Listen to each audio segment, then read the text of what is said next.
ओम नमो भगवते वासुदेवाय। ओम नमो भगवते वासुदेवाय। ओम नमो भगवते वासुदेवाय।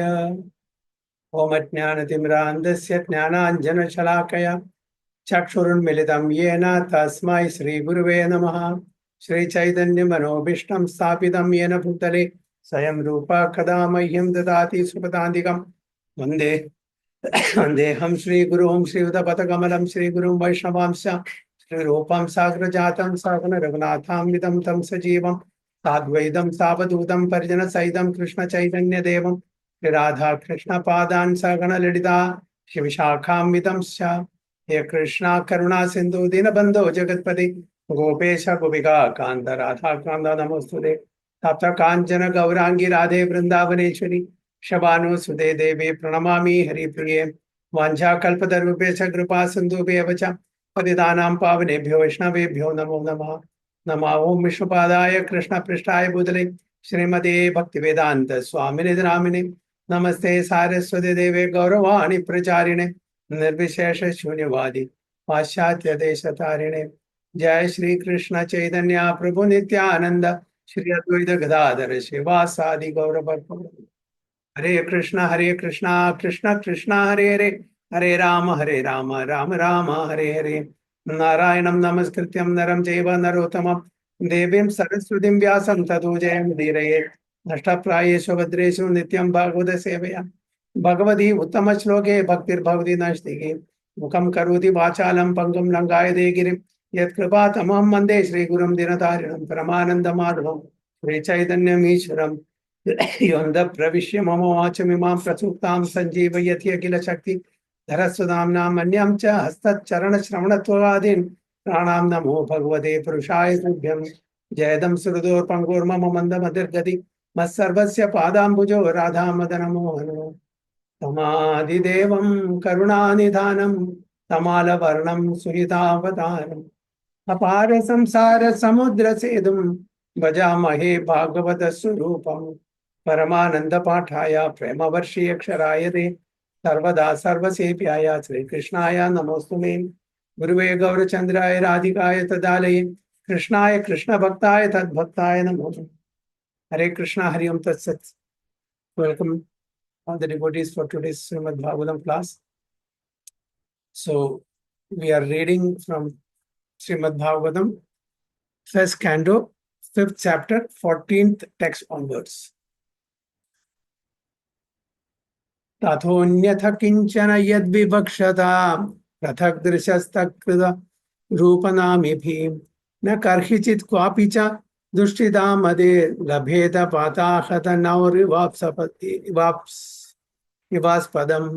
तथोऽन्यथा किंचन यद्विवक्षता पृथक् दृशस्तत्कृत रूपनामिभिः न कर्हिचित् क्वापि च दुष्टिता मदे लभेत पाताहत नौरिवास्पदम्। सिनेमाता जी।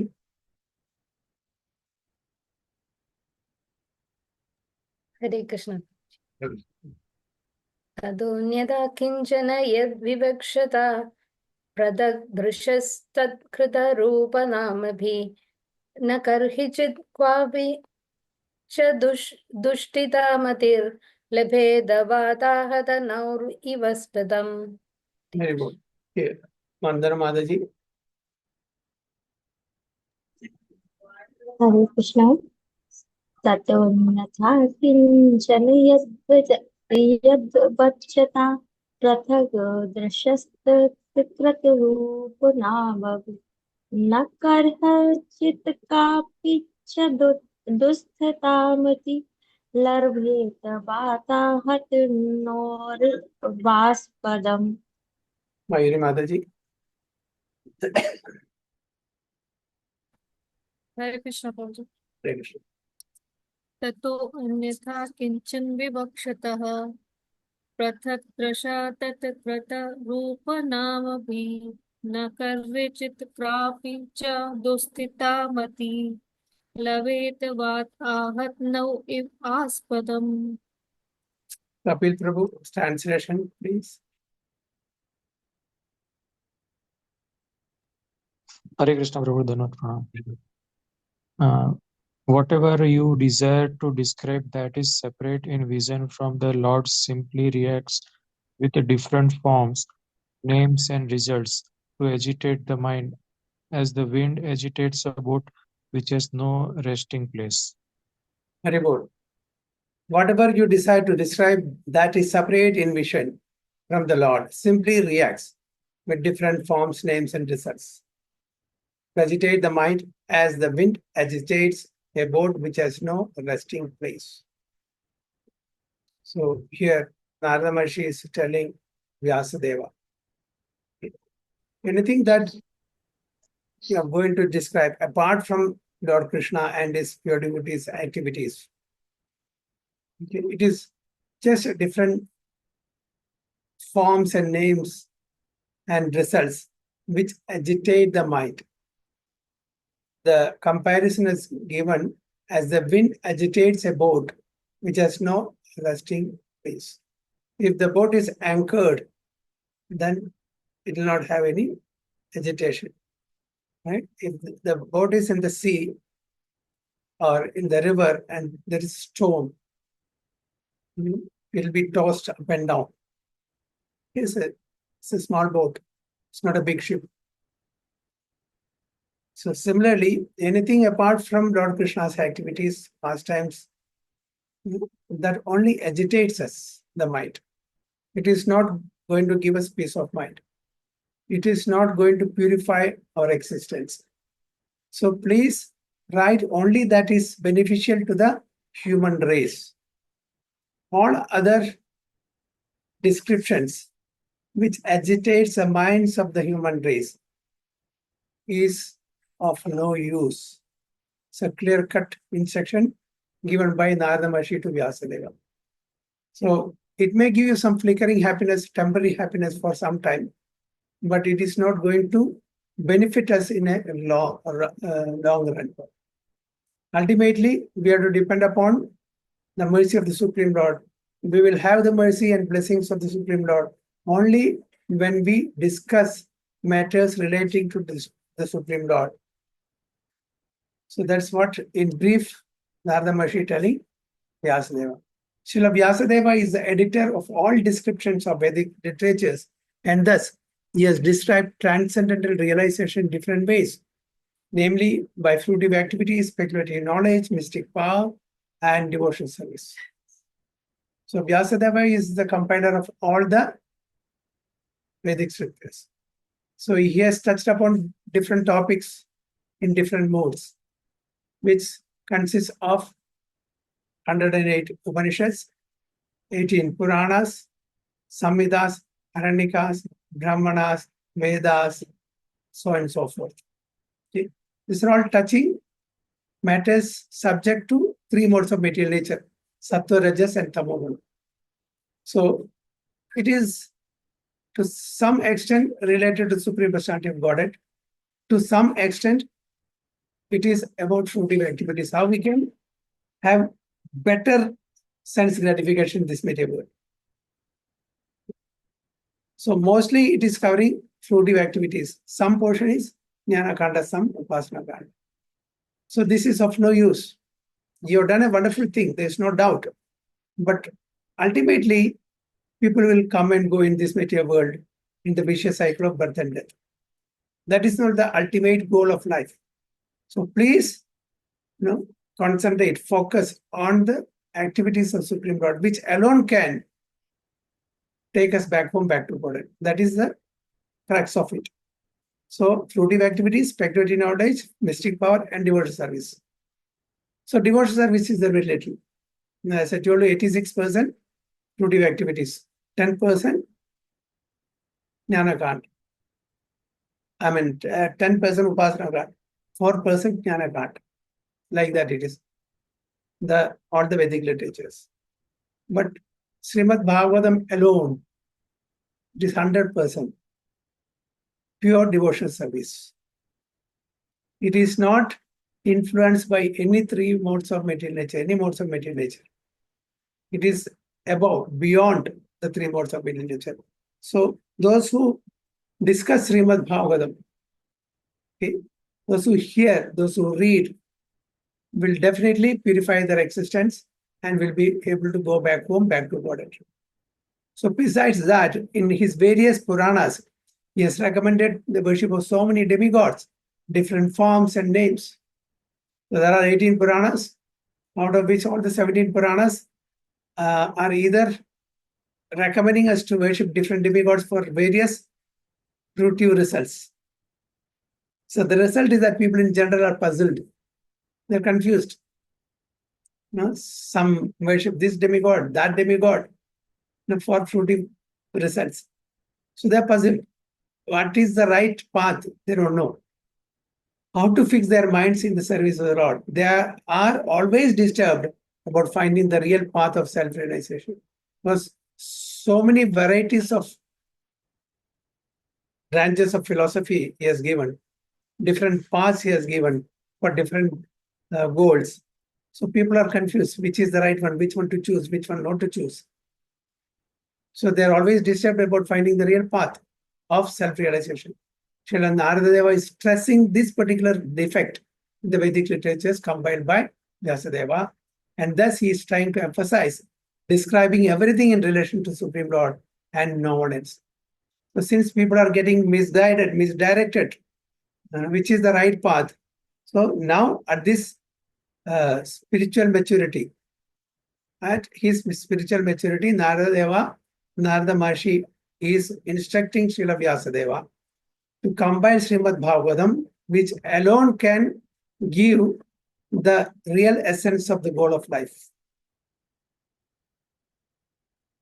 And so nothing to describe except the Lord and his activities. The Lord is manifested in different expansions.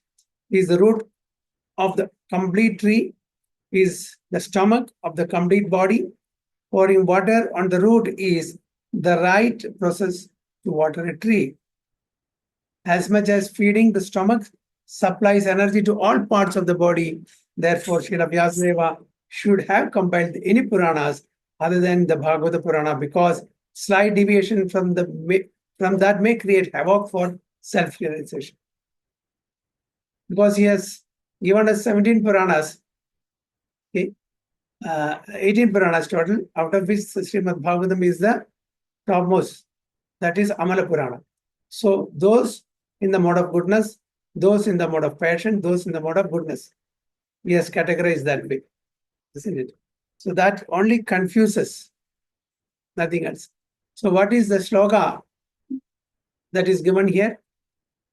Just pouring water on the root is the right process to water the tree, as much as feeding the stomach supplies energy to all parts of the body, which is a sloka.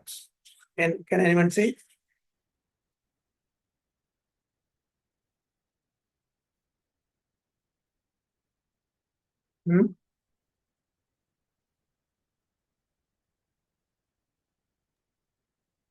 Patram pushpam phalam toyam. No.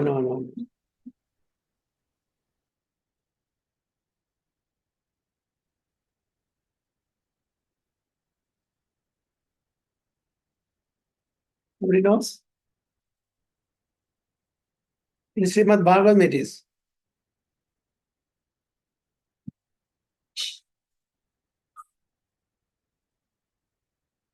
Srimad Bhagavatam. Just like pouring water at the root of the tree, just like supplying food to the stomach. One need not worship the demigods. Simply satisfying Supreme Lord, the whole part of the body gets nourishment. And the whole tree gets nourished. Yatha, I'll tell you the starting. Yatha taror moola nisechanena ripyanti. Now numbers. Tat shakha, tat skanda bhujopashakha. Okay, you can note down 4.31.14. Let it be, a sloga for next class by heart. Srimad Bhagavatam 4.31.14. So please by heart this sloga. It's a very beautiful sloga because we should know this. So instead of satisfying all the parts, just satisfy the whole. Simply pour the water at the root of the tree. The other parts of the tree gets nourished. Simply supply stomach to the food, food to the stomach. The whole Hare Krishna. limbs. Yes, Hare Krishna. Yes, Mataji. Prabhuji, your voice is breaking. Your voice is breaking too much. I don't know for me or some other Is it? person. Is it breaking? Which is local you were speaking? Prabhuji, I can hear actually correctly. It's okay. Maybe some problem at your end, Mataji. Okay, so please note down the SB Srimad Bhagavatam 4.31.14. Please by heart this sloga for next week. It's a beautiful sloga. 4.31. 4.31.14, 14. Okay, so this is a very good example to tell us that you don't have to worship all the demigods. Simply worship the Supreme Personality of Godhead. Okay, it is just like pouring water at the root of the tree, just like providing food to the stomach. The whole body gets nourished when we eat food, when we supply food to the stomach. When we pour water at the root of the tree, the whole parts of the tree gets nourished. Similarly, when we worship the Supreme Personality of Godhead, all his parts and parcel, including all the demigods, gets satisfied. So this is यथा तरोर्मूलनिषेचनेन तृप्यन्ति तस्कन्धभुजोपशाखाम् प्राणोपहारा च यदेन्द्रियाणां तथैव सर्वाहरणम् अच्युतेज्या. So learn this sloga 4.31.40. That's what it is mentioned here by Prabhupada. Therefore, Srila Vyasadeva should not have compiled any Puranas other than the Bhagavad Purana, because a slight deviation from that may create havoc for self-realization. If a slight deviation can create such havoc, then what to speak of deliberate expansion of the ideas separate from the Supreme Personality of Godhead. The most defective part of worshipping demigods is that it creates a definite conception of pantheism. Okay, so here it is said the most defective part of worshipping demigods is that it creates a definite conception of pantheism. What is pantheism?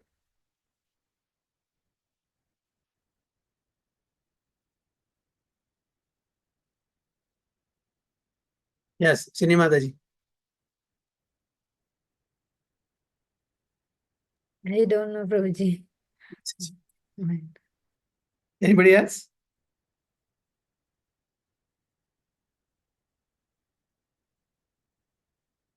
Hmm?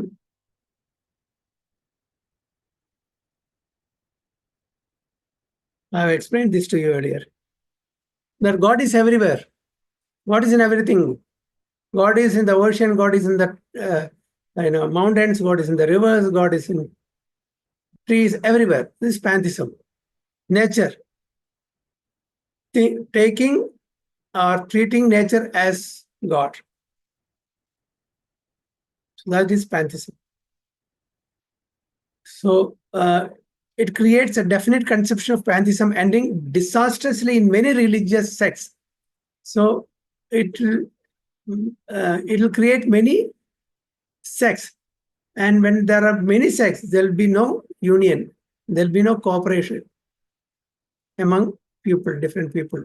According to their whims, they will treat, oh, this is God, this ocean God, this fire God, this is wind God. Everything is God for them, the nature. So they will have different sects. There will be no cooperation. So it will create problem in the society. So that's what Prabhupada mentions here. And that is detrimental to the progress of the principles of Bhagavatam, which alone can give the accurate direction for self-realization in eternal relation with the personality of God by devoted service in transcendence. There are many people who treats the fire as God, the air as God, okay, the ocean as God, isn't it? Yes, there are personalities, there are presiding deities for fire, air, ocean and all. We know that. They are not ordinary people. They are not ultimate. But each sect of people treat one particular god. And so they worship them. Others worship other god. So there'll be no, unanimity. There'll be no cooperation among them. This is my God, this is your God. But God is only one. Your God, my God, there is no such. There's only one God, one without a second. And as per scriptures, all scriptures, that is pointed to only one, that is Supreme Lord Krishna. Krishna, the Idi Krishna, is all attractive. That's why he has the name Krishna. And he has many millions of names also. But the primary name is Krishna. He has many other names. So Bhagavatam gives the right path. Bhagavatam instructs us to worship the Supreme Personality of Godhead. By doing so, you will be pleasing all other gods who are his subordinates, who depends on the Supreme Lord Krishna. Otherwise, it is detrimental for our progress in spiritual life. That's what Prabhupada says here. So the example of the boat disturbed by whirling wind is suitable in this respect. The diverted mind of the pantheist can never reach the perfection of self-realization due to the disturbed condition of the selection of object. They don't know the object of love, the object of worship. They are misdirected. So the example is given about the boat, which is tossed up and down because of the heavy storm. That's the example given here. Similarly, our minds are diverted because of different philosophies, different paths given by Vyasadeva himself. Now he is being corrected by Narada Maharshi. Please write that literature which directs all the people to the Supreme Personality of Godhead. No diversions. One single path. So that's why Srimad Bhagavatam is Amala Puranam. That is Amala Puranam means, what is Amala means? Spotless, without any contamination. Contamination of what? What is three modes, yes. Three modes.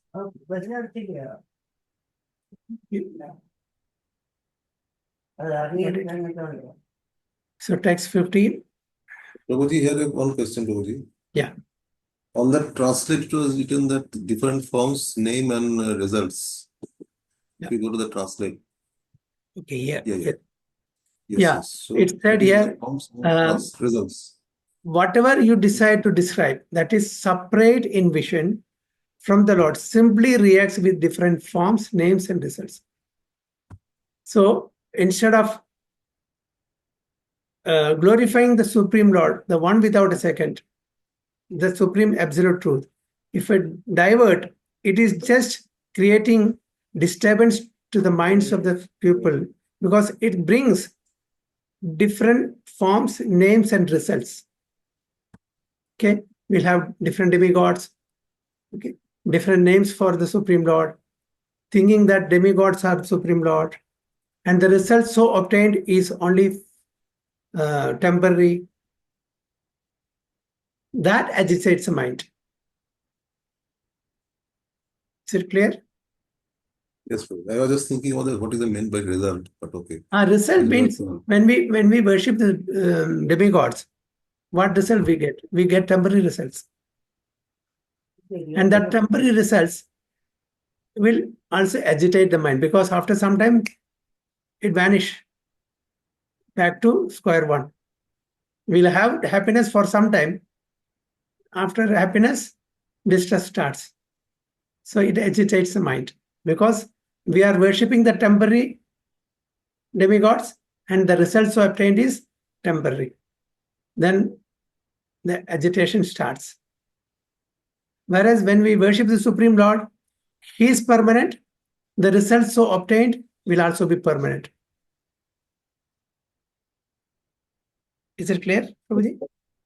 Yeah. Thank you. Anything else?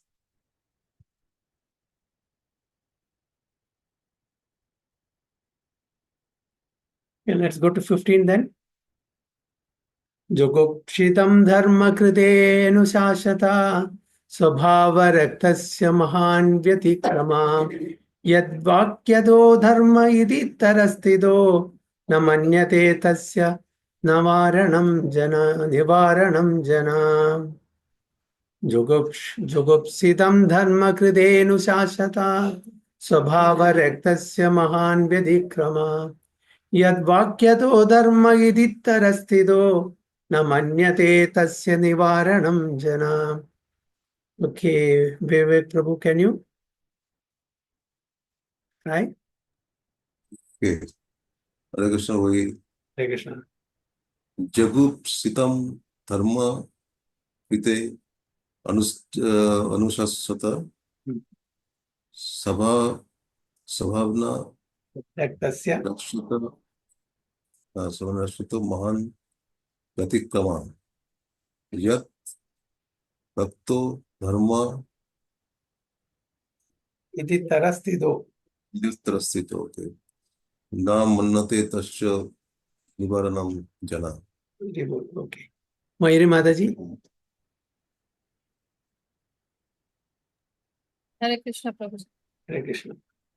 जुगुप्सितं धर्मकृते अनुशासतः स्वभावरक्तस्य महान् व्यतिक्रमः यद्वाक्यतो धर्म इति तरा स्थितो न मन्यते तस्य निवारणं जनः. Jiveshri Mataji translation.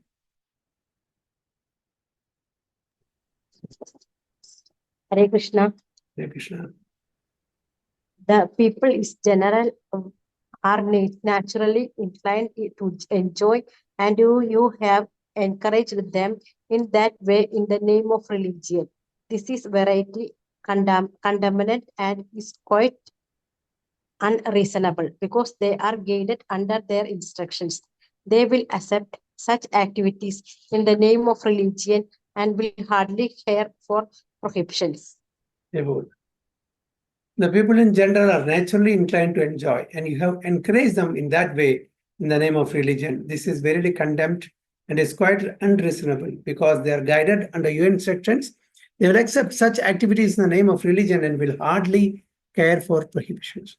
So here, Narada Maharshi is very nicely chastising Vyasadeva. Okay, you become the cause for encouraging the people to follow these different paths. It's not the right way. He's chastising him. Okay? So in the name of religion, he have given so many different paths, which only confuses them. And the tendency will be to enjoy this material nature. Because he has more or less given Vedas and other corollaries about what? Fruitive activities. So fruitive activities means to enjoy more and more in this material world. So it is as given in the second verse of Srimad Bhagavatam. It's a cheating religion. Dharma projita kaidavatro.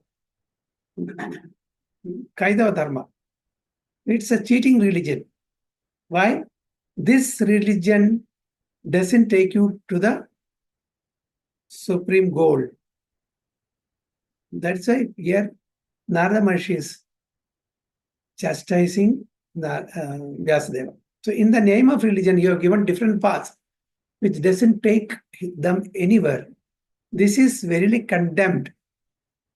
So he's condemning that and is quite unreasonable. because they are guided under your, because Vyasadeva is telling, so they will take it for the face value. Okay? Because who is telling? Vyasadeva. Vyasadeva is literally incarnation of Supreme Personality of Godhead. Since you are instructing, they will take it. They will accept such activities in the name of religion. They will think that this is the topmost dharma, religiosity, and will hardly care for prohibition. So they will not care what are the prohibited things, because in the name of religion, they want to enjoy materially. So this is not good. That is the opinion of Narada Muni. So Srila Vyasadeva's compilation of different Vedic literatures on the basis of regulated performances of fruitive activities, as depicted in the Mahabharata and other literature, is condemned herewith by Sri Narada. So now it's clear why Narada is condemning the works of Srila Vyasadeva, especially those literatures apart from Srimad Bhagavatam. The human beings, by long material association, life after life, have a natural inclination. What is that natural inclination? Sense gratification. It's not from this life.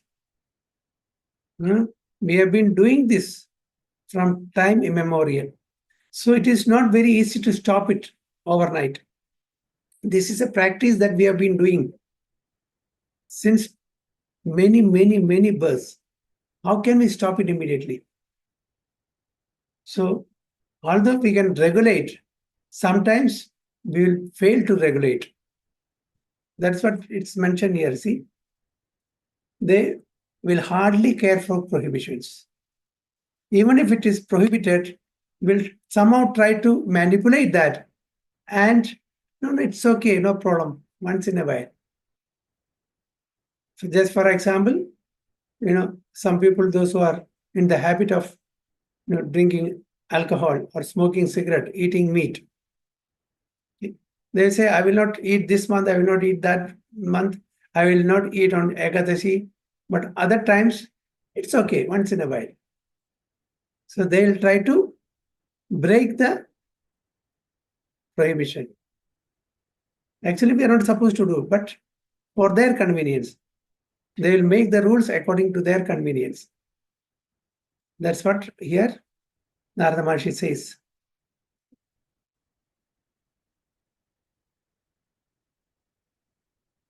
So the human beings, by long material association, life after life, have a natural inclination. Life after life. What is that natural inclination? By practice to endeavor to lord it over material energy. Why? I want to become the controller. I want to become the master. I want to become the proprietor. Only then I can enjoy. Rest all subordinates to me, my servants. Everyone wants to think that way only. I am the master, others are my servants. Bossanu, bossanu, boss. Not dasanu, dasanu, dasa. Okay? So they have no sense of responsibility of human life. This human form of life is a chance to get out of the clutches of illusory matter.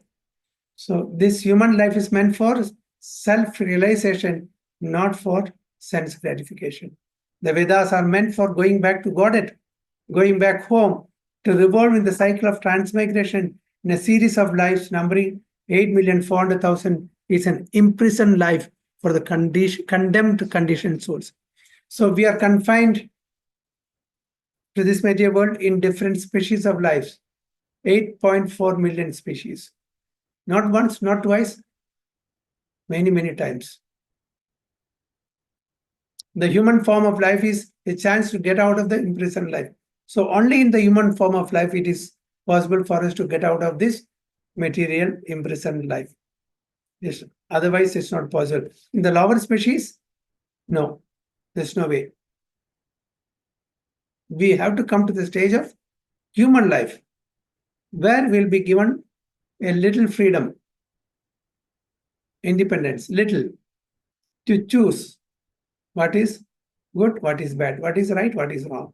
That freedom is given. So when we exercise that freedom in the right manner, then we'll be able to go back home, back to Godhead. If we misuse that freedom, then we have to undergo the vicious cycle again and again. We'll be imprisoned in this material world in different species. So, and as such, the only occupation of the human being is to re-establish his lost relationship with the God. Under the circumstances, one should never be encouraged in making a plan for sense enjoyment in the name of religious functions. Most of the religious functions are for what? For get together, isn't it? For fun.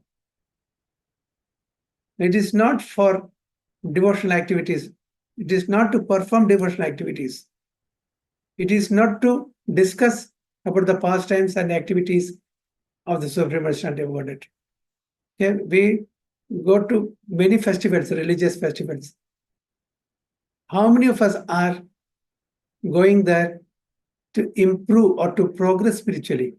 It is only a get together and some fun and time pass, isn't it? And festival for the mind and satisfaction for the senses in a material way. So very seldom we'll find people, okay, they are going to religious functions to really progress spiritually, isn't it? How many of us are doing that? We have got Diwali, we have got Dasara, we have got Onam, we have got, what you call, many other functions. Many. Almost every month, one function will be there. And in the temples also, there are many functions. In Sri Rangam, out of 365 days, 300 days they have festivals. Every day. So for those who are spiritually inclined, it's a good opportunity to progress. But those who take it lightly, they will take these religious activities just for sense gratification also. So this is an opportunity for us to progress spiritually. But most of us take it as a entertainment for the mind. Am I right?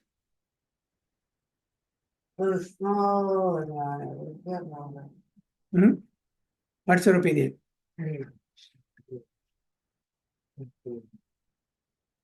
Where, Prabhu?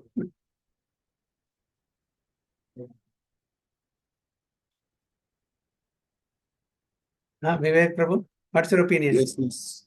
Correct. So we have to, if it is a religious function, our main goal should be how we can progress spiritually. See, entertainment for the mind, everything is secondary, it will take place, it will happen. But our main goal is how we can do devotional activities so that we can progress spiritually. That should be our goal. So that's what here it's mentioned. So under the circumstances, one should never be encouraged in making a plan for sense enjoyment in the name of religious functions. So we are most of us are doing this. Sense enjoyment in the name of religious functions. Such diversions of the human energy results in a misguided civilization. Srila Vyasadeva is the authority in Vedic explanations in the Mahabharata, etc. And his encouragement in sense enjoyment in some form or other is a great barrier for spiritual advancement, because the people in general will not agree to renounce material activities which hold them in the material bondage. So Srila Vyasadeva is is encouraging people in general to increase the sense gratification through his writings. That is what is condemned here. It's a barrier.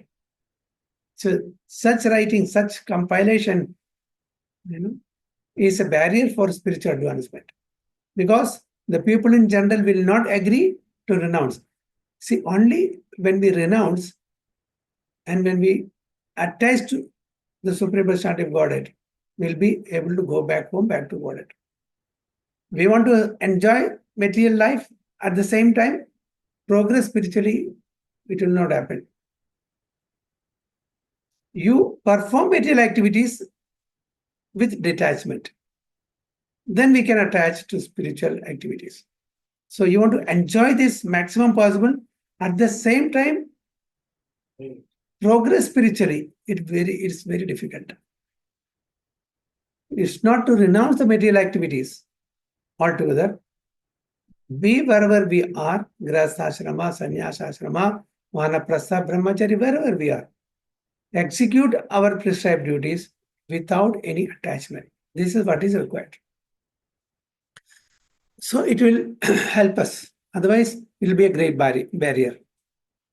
So at a certain stage of human civilization, when such material activities in the name of religion, as sacrificing animals in the name of yajna, were too much rampant, the Lord incarnated himself as Buddha and decried the authority of the Vedas in order to stop animal sacrifice in the name of religion. So people started misusing the Vedic rules and regulations. So in the name of Veda, in the name of religion, they started animal sacrifice also. Sacrifice not for satisfying Lord Vishnu, sacrifice for sense gratification, for their own taste buds, to satisfy the taste buds. So what the Lord had to do, the Lord had to come as Buddha, incarnation as Buddha, and stop that animal sacrifice in the name of religion. So he brought ahimsa. So the incarnation of Buddha is because people started misusing the provisions given in the Vedas for their sense gratification. That's what is mentioned here. In order to stop animal sacrifice in the name of religion. This was foreseen by Narada. Narada could foresee that because he is a Trigalatjnani. And therefore, he condemned such literatures. The flesh eaters still continue to perform animal sacrifice before some demigods or goddess in the name of religion, because in some of the Vedic literatures, such regulated sacrifices are recommended. It is recommended, but the purpose is something different. But we misuse it. They are so recommended to discourage flesh eating, but gradually the purpose of such religious activities is forgotten. And the slaughterhouse becomes prominent. This is because foolish materialistic men do not care to listen to others who are actually in a position to explain the Vedic rites. So one has to be very careful. Certain activities are given in the scriptures. It is not for all men, all time. Those who cannot regulate them, those who cannot stop such sense gratificatory activities, just to discourage them, there are certain rules and regulations are given. Certain discount, certain concessions are given. It's not a, what you call, rule for everybody. Those who are in the mode of goodness, those who are in the mode of passion and ignorance, there are different rules and regulations. So we should not mistake, this is for general. No. So in the name of sacrifice, people started slaughterhouses, and the killing of helpless animals became rampant in the society. So this is because foolish materialist men do not care to listen to others who are actually in a position to explain the Vedic rites. In the Vedas, it is distinctly said that the perfection of life is never to be attained either by voluminous work or by accumulation of wealth or even by increasing the population. But it is so attained only by renunciation. What is perfection of life? Perfection of life means renunciation of the material life. Take it to spiritual life. That is renunciation. The materialistic men do not care to listen to such injunctions. According to them, the so-called renounced order of life is meant for those who are unable to earn their livelihood because of some corporeal defects. or for persons who have failed to achieve prosperity in the family life. In the histories like the Mahabharata, of course, there are topics on transcendental subjects along with material topics. The Bhagavad Gita is there in the Mahabharata. The whole idea of the Mahabharata culminates in the ultimate instructions of the Bhagavad Gita that one should relinquish all other engagements and should engage oneself solely and fully in surrendering unto the lotus feet of Sri Krishna, Lord Sri Krishna. But men with materialistic tendencies are more attracted to the politics, economics, and philanthropic activities mentioned in the Mahabharata than to the principal topic, namely the Bhagavad Gita. So in Mahabharata, so all these activities are given: politics, economics, philanthropic activities, but the essence of everything is Bhagavad Gita. They leave that and they take the other, they accept the other parts of the Mahabharata: politics, economic, philanthropic activities, so on and so forth. So Bhagavad Gita is the essence of all the Vedic literatures. That gives the real instruction, that is given by Lord himself. This compromising spirit of Vyasadeva is directly condemned by Narada, who advises him directly proclaim that prime necessity of human life is to realize one's eternal relationship with the Lord and thus surrender unto him without delay. Sambandha Jnana. Okay? We have to re-establish our relationship with the Supreme Personality of Godhead, that is Sambandha Jnana. That is the prime necessity. Not enjoying our senses, which we have been doing from time immemorial in different species. So at least now let us stop this business. Let us make a full stop. Otherwise, where are we going to head? Where are we heading?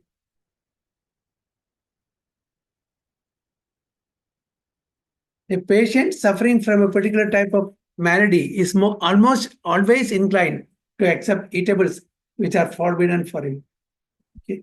Especially when we get sick, when we go to doctor will prescribe, don't eat this, don't eat that.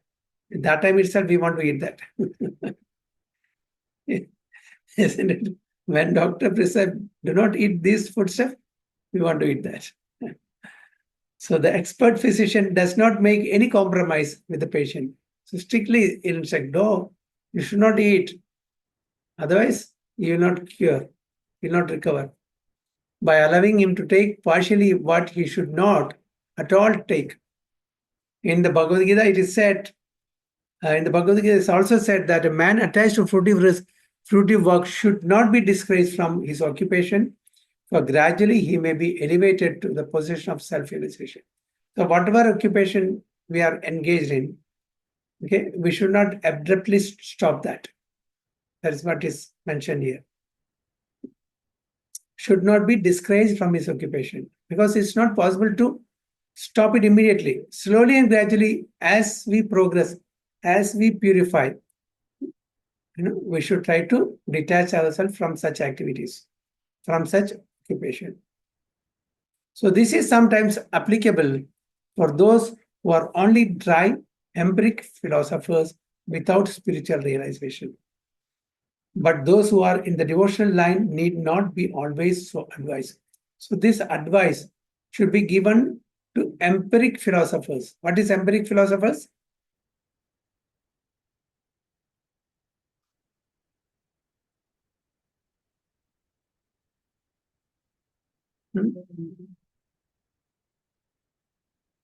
What is empiric philosophers? Jnanis.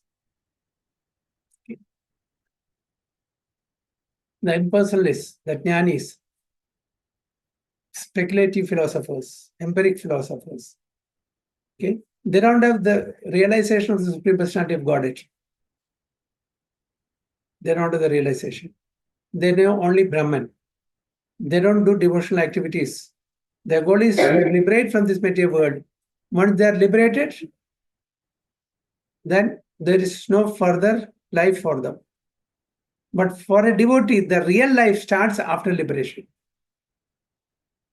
The real life starts because Only when is that Brahma Bhuta Prasannatma. In that stage only, we'll be able to do pure devotional service. Now we are in what Bhuta? Patni Bhuta, Pati Bhuta, Prasannatma, not Brahma Bhuta. So when we attain that platform, Brahma Bhuta platform, that is liberated platform, the pure devotional service, the real devotional service starts. For empiric philosophers, that's end of it. Liberation is that. But those who are in the devotional line need not be always so advised, because devotees know what is the ultimate goal of life. And after liberation, what we are going to do, how we are going to serve the Supreme Lord, where we are going to go, all these things we know, the devotees knows. Whereas the impersonalists, the empiric philosophers, the jnanis, their ultimate goal is to merge in the impersonal Brahma Jyoti of the Supreme Personality of Godhead. They want to merge, they want to lose their identity. So that's the difference. That's what Prabhupada mentions here.